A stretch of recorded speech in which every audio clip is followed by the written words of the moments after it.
For 18 years, So they're telling us it's a good battery. it's been the puzzle that keeps him going. The mystery of what the problem is and trying to find it and, repair it. That's the fun part about the job. Richard Cabrera and his team of mechanics are the doctors to Santa Clarita's growing fleet of buses. There's a lot of challenges, when you have a problem with the electrical.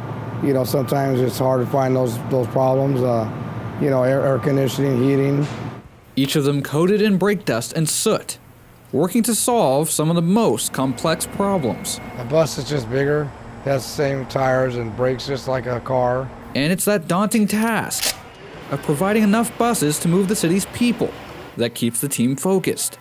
And for Cabrera and his crew, the fun doesn't begin until you get underneath the bus. At first it's intimidating, but once you get underneath them all the time, you get used to them and it doesn't bother me.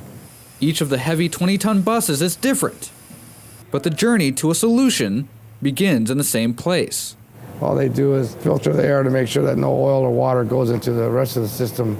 And more often than not, the problem is more than the eye can see. Electrical is one of the most hardest things to troubleshoot, And this year, the city added all new buses to its fleet, with all new technology. Really different, it was just because of the multiplex systems that came in them, and which we never had at one time, and you had to learn the whole bus, from top to bottom.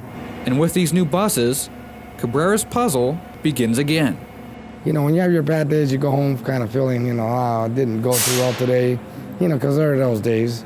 But for the most part, when I go home, I know I've given my all, and it's I've gotten some buses up out there, and that makes me feel good. For The Signal, I'm Austin Dave.